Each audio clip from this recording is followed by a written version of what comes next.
Do you feel lost? Do you feel like God has drifted away? You don't feel him anymore? Are you wondering how to reconnect and to get that feeling back? I've I've moved several times from God throughout the 54 years that I have been on this planet, and I can honestly say he does not leave us, we leave him. But if you stick around and watch this video, I will share with you some really great tips on how to get that connection back and feel his presence in your life. Hello, my beautiful tribe of thrivers.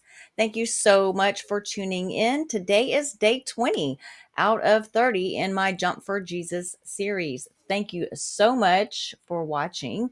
And if you've been keeping up with the series, thank you also for that. That means a lot to me.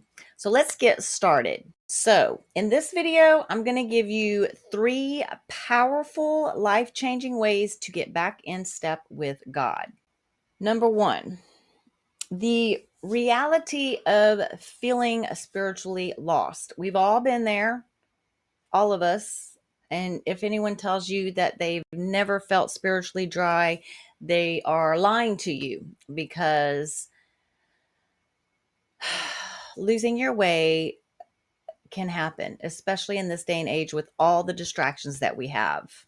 Maybe you stopped praying. Maybe, you have some addictions or hangups that you have shame about.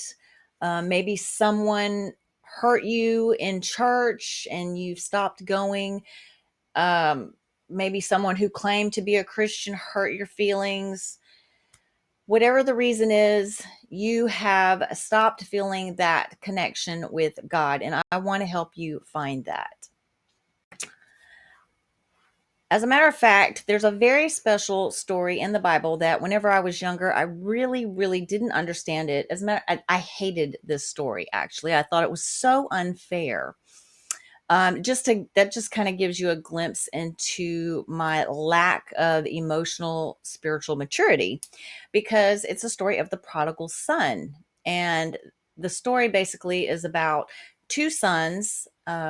One decides to leave and take all of his money. He wants his inheritance ahead of time, take all of his money, and he wants to run about throughout the world and spend his money on everything he's not supposed to. Meanwhile, the good son stays back and helps his dad with the farm and does all the grunt work.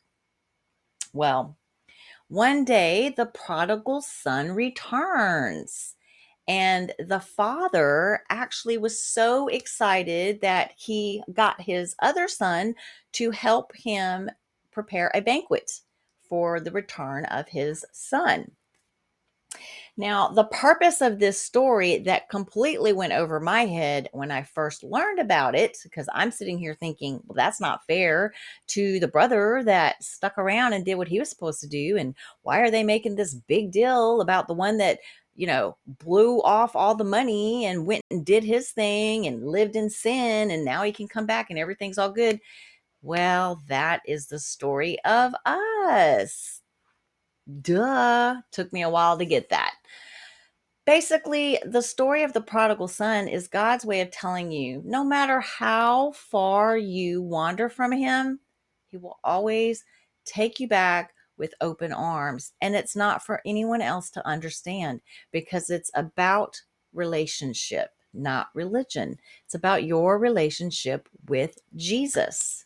And if you have a hard time with religion, which I do, um, just find you a good red letter Bible, because red letter means those are specific words taught by Jesus, and you cannot go wrong with the teachings of Jesus. Focus on your relationship, not the religion. Now, if you're plugged into a good church, more power to you. God bless, and that is great. It does say in the Bible that we are not to forsake the assembly, but the assembly could be you and your neighbor having coffee and reading the Bible together. So don't forget about that, okay? So, the first powerful step in returning to God and getting back in step with him is to return with real honesty. God doesn't want to hear your perfect words. He wants your honest heart. Make sure when you talk to him like you would be talking to anyone.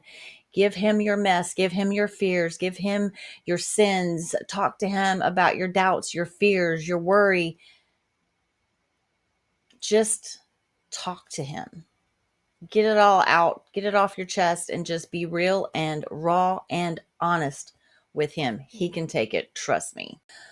As a matter of fact, Psalm chapter 34, verse 18 specifically says he is close to the brokenhearted.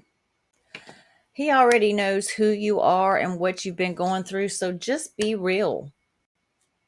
He wants you to seek him out. He wants you to trust him. He wants you to depend on him. He wants to show you that he can come through for you. He needs you to trust him. There's also a scripture in the Bible that talks about basically how the prodigal son, when someone returns, that the entire heavens rejoice for one, just for one, coming back even. He never gives up on us, no matter how far we stray, no matter what we do, as long as we repent and we are truly sorry for our sins and we ask for forgiveness with an earnest heart. He will forgive us and redirect our paths. And if you don't know where to start, just say this very simple prayer. God, I am lost, I am alone, and I want to come back into your presence. The heavens will rejoice with that simple prayer. Number 2, create a sacred daily space and time specifically for him. We make time for what is important to us. Let's just cut all the crap. We make time for what is important to us. And if we want to reconnect and feel that closeness to our Heavenly Father, then we need to take the time to invest in him and his word. If you truly want to feel close to God, again, you need to invite him into your daily rhythm. And you can start with 5 minutes in the morning. 5 minutes, you wake up, you thank him for another day.